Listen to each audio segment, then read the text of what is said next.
Hey, sister, welcome back to the Your Sorority Journey podcast. We're in the middle of our 2024 Recruitment Takeover mini-series this week, talking to our prepared potential new members.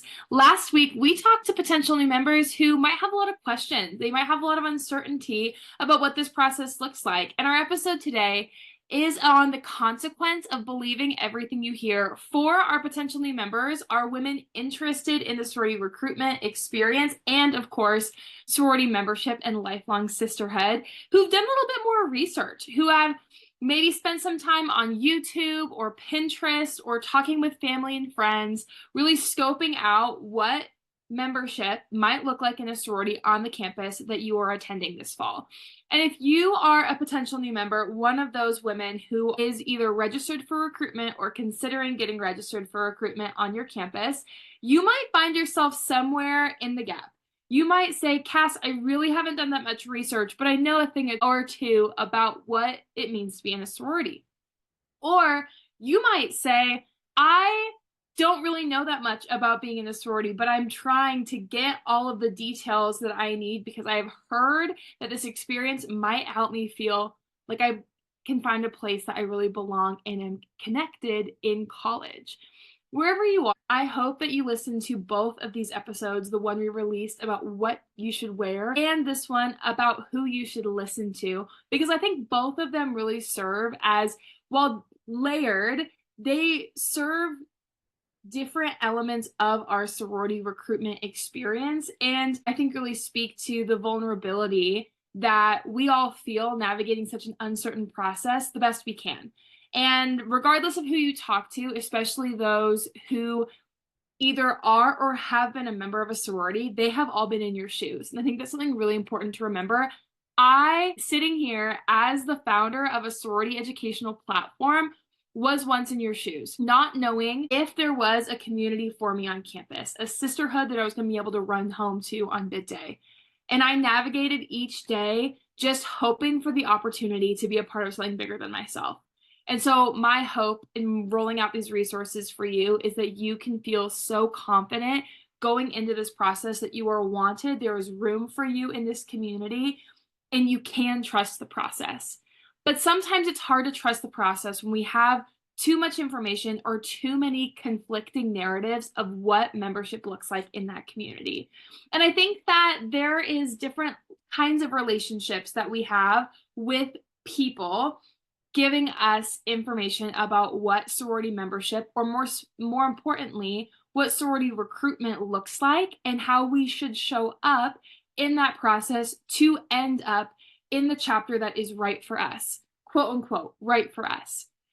And I think it would be helpful to kind of go through credibility of some of these different sources, how to respect and honor that relationship while also trusting yourself throughout the process. And as we'll talk about really in depth at the end, and how to keep an open mind through this process, recognizing that each one of our sources or outlets comes from a different kind of bias or frame of reference. They all have a different understanding of what sorority membership looks like based on their experience in it. And so it's our responsibility to ask critical questions, both in our time with that person or with that source, and with ourselves of how much of that we want to carry with us into the process. So let's start with what I think is probably the most intimate of relationships, the most intimate of sources that we have in the process, and that is our family and friends. I think specifically to talk about family first, our families want what's best for us. Whether your mom was in a sorority, your dad has a strong opinion about what it looks like to be in a sorority, you have an older sibling or some sister-like friends, some older sister-like friends from high school who have joined a sorority before you've graduated from high school. I think all of those people have strong opinions about sorority members in regards to your experience because they love you, they care about you, and they have that shared goal of seeing you belong and be a part of something bigger than yourself in college so that you can thrive, right? None of those people have your worst interest in mind, right? All of those people, the relationships that we have closest to us, want to see you thrive in college and want to make sure that you join an organization that's going to help you do so. But I think one thing that we can be cautious of especially with our parents or guardians' friends, people from a prior generation of fraternity and sorority, is to remember that fraternity and sorority does not look exactly like it did in the 80s, in the 90s, whenever your parents were in college. And so absorbing their stories, allowing them to talk about the things that really made their experience so special without that completely shaping your own perspective or your own expectations can be really healthy to kind of guard your own heart going into sorority recruitment. I think for some of our like closer in proximity friends, right, those who have gone through recruitment a year or two before us, they do have a pretty good pulse on the process and the experience, but they still are probably unique people, right? They might have different values than you, even if you are very alike. They might have slightly different personalities. They might be looking for different things in sorority membership.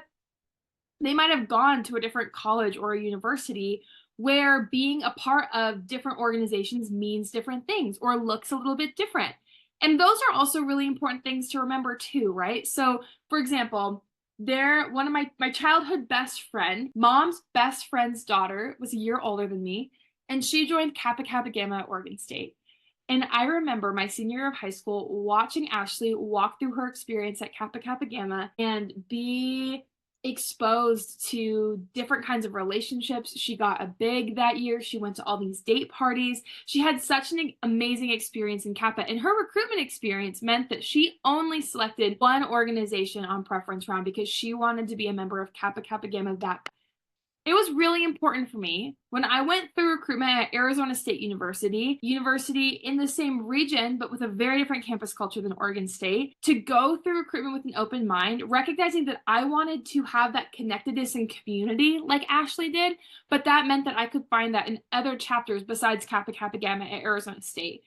For many of your family members, right, sometimes they were members of organizations that don't even exist or don't have a local chapter on the campus that you're going to. And even for the ones that do, they might look a lot different, or that organization or membership can mean a lot of different things. And for many moms or older sisters, I think the concept of legacy can be really important, right? Like wanting you to join an organization, the same organization that they were a part of, for this like sustained sisterhood throughout the family. I think it is okay to go through recruitment, keeping a little bit extra attention or paying close attention to how you feel in the chapter that your close relationship, if it's an older friend or family member, are a part of. I think it's okay to pay a little bit more attention to them because you are interested in what the values, the common threads might be in that organization that drew that person who means a lot to you to them at one point. But that does not mean that that needs to be the organization for you. And so my encouragement would be to embrace the excitement of that friend, of that family member who means a lot to you, while also going through the process being open-minded that organization might not be the best fit for me. That organization may decide that I'm not the best fit for them, but I'm also allowed to look at that organization that means a lot to a family member or a friend and say, that lived experience on this campus actually isn't exactly what I'm looking for, and I can go another direction too. I encourage you to keep an open mind because the legacy policy on many campuses has changed, and especially for family members, it is not guaranteed anymore that you will get a bid to an organization that your family member is a part of. And so sisterhood can exist, as we talked about earlier in this week, sisterhood can exist with members of different organizations. So knowing that you do not need to be a part of your mom, your older sister, your aunt's, your mom's best friend's organization to have a special bond with them, as Panhellenic does that for us.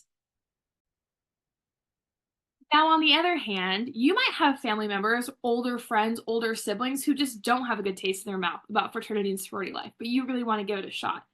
Same thing goes with strong positive or strong negative emotions.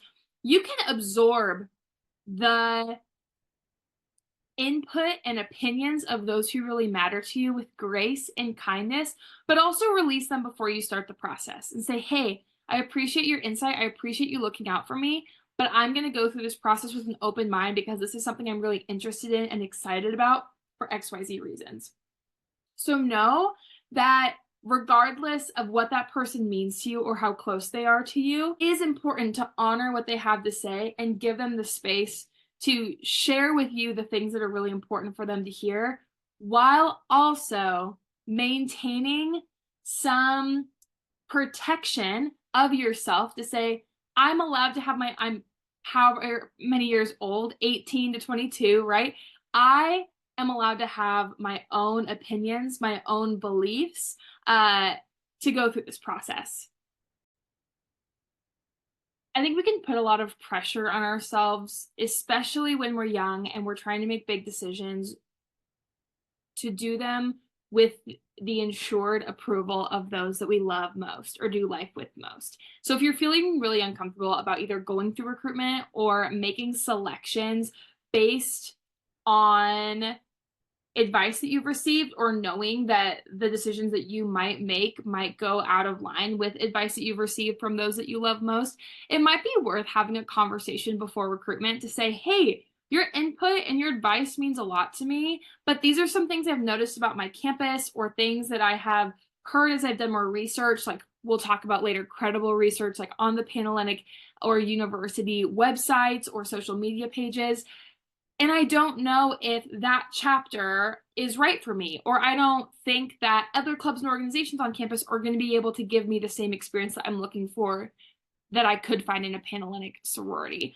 I also think it's worth asking questions either to your parent or that close friend along the lines, if it's a negative perception of a specific chapter or the experience altogether, asking them where they got that information from can often help them like think through why they hold this strong belief against an experience, either entirely or in a specific chapter, and allow you to have some open dialogue about why you want to go into it with an open mind to be able to get that information for yourself. If they have strong opinions about the chapters you should join, you can also ask them if what they've heard about other organizations on campus or what their strong bias is against other organizations on campus, just letting them know that it's not guaranteed that they'll be able to join, that you'll be able to join the organization that they are hoping that you do. And I also think some of those conversations, as open as they're willing to be with you in a different mindset of what membership can look like, can help relieve a lot of the pressure that you feel to make decisions in a certain way. But even more importantly, I think can guard your heart from any expectation that you will be able to join a certain chapter or a certain experience will be available to you. I think in recruitment, one of the hardest things for us to wrap our minds around is how we do not get to determine the direction of our sorority journey while still playing a role and creating preferences throughout the process, right? So we are offering up our preferences and our preferred chapters that we'd like to go back to, our preferred memberships that we'd ultimately like to join or explore further. And those aren't always the chapters that we get back. And it's hard to understand why, if we are asked to play a role in the process, sometimes our requests aren't honored or aren't seen. And I think it's just a reminder that there is so much more to the process and to the experience than we have eyes to see at this point. And even for some family members and close friends who might feel like they do have a better pulse on that, our organizations are continuing to evolve and change year after year, and so are our members. And so those preferences might have changed from year to year and might look a little bit different. And those are good things to remind your older friends or family members about, especially those whose opinions you value greatly. Now, getting a little bit further away from you, when you get on campus, especially if recruitment on your campus is after the academic year starts, you will surely be out either at class or socializing on the weekends with people who have strong opinions about different chapters on campus, whether it's fraternity men, whether it's leaders in other clubs and organizations, or just other potential new members who you're in class with who have heard things through the grapevine. I think it is really important to ask them where they got that information. I was told at parties before I went through recruitment that I needed to be a member of XYZ organization, that I just looked the part of this kind of sorority. And that was really hard for me because I definitely looked at that sorority differently throughout my recruitment process which didn't help me stay open-minded about the sisterhood that existed in other organizations. And so my encouragement to you is to ask a lot of questions when people say things like that, or help or even challenge them to say good things about the other chapters that you haven't heard spoken about as much. Because I promise you that every sorority on that campus has something really beautiful to offer. It wouldn't be a chapter on your campus if it wasn't offering a really valuable sisterhood, professional, personal development experience. And so my hope for you is that instead of getting caught up in the top chapter, the best, most popular, most sought after organization for whatever kind of reasons and criteria that exist on your campus and in your culture, that you would have a really open mind to all of them, despite what you hear through the grapevine, and that you really try to take a step back and get your own information either through each chapter's website, or better yet, actually talking to recruiters through the recruitment process. Because finally, in addition to all the people that you'll have conversations with on campus, either leading up to recruitment or through recruitment, if it's potential new members or other people that you're in class with, depending on the length of recruitment, if it's split weekends or if it's over a week, whatever that might look like, there is also so much harmful information on the internet. And we alluded to this on a carousel post that we posted on Instagram earlier this week. But my encouragement to you is to be so careful about what you search and what rabbit holes you get down on the internet. While I believe that there are some amazing creators putting out information on TikTok and YouTube to help educate you about the process and say, hey, this is what you can expect round to round, I do like, hey, here's some outfit inspo, right? Clarity breeds confidence, right? So when you have a clear expectation of how you should show up, you can be a little bit more confident showing up that way. I always think for that kind of information, you should rely on the Panhellenics website or social media accounts or anything the university puts out as the like rock solid truth. Like that is what you can believe and lean on. Some other members might have some resources, or chapters themselves might put out some resources that can support you. You will hear a lot throughout the process to keep an open mind and trust the process. And I think so often that the barriers to keeping an open mind and trusting the process are the things that we've heard, because we are looking for a place where we can belong. And belonging feels so correlated to approval. And I don't know if you're feeling that, or you've had a moment like that in high school where you've recognized that to make a decision, you feel like you need a lot of backing behind you to make it. I have been in that place too, where I feel paralyzed by uncertainty because of relying on so many other people to validate the hard decisions I'm trying to make. And I just want to encourage and empower you that your voice, your heart, your gut matters more than anyone else's opinion, matters more than what you read on the internet, what that guy in your math class told you about a chapter your first week of school, or what organization your mom was a part of. They all have unique experiences with fraternity and sorority life. And here's the truth. They are all entitled to their opinion. They are entitled to their understanding and their belief of what it looks like to be in a sorority in general, or specifically on your campus. But so do you. And you get to step confidently into the organization that aligns best with the things that you are looking for. But to know what you are looking for, you have to tune out some of the noise. You have to acknowledge people that you love, their strong opinions and biases, and release them. You don't actually have to listen to fraternity men or classmates or other potential new members tell you which chapter you should be a part of. But if they involuntarily do, you can give a polite thank you and go about your way, right? And you don't have to research your fraternity and sorority life community on sites other than your university website and the Panhellenic website, or other credible social media platforms, right? Greek Rank, Fizz, Yik Yak, random TikTok and Instagram accounts are not helping you go into recruitment with an open mind and trust the process. Because it is true. While a lot of the process might feel like it's happening to you, you get to play an active role in it. Trusting the process is not passive, it is very active because it is requiring you to show up every day and give every chapter you talk to the benefit of the doubt.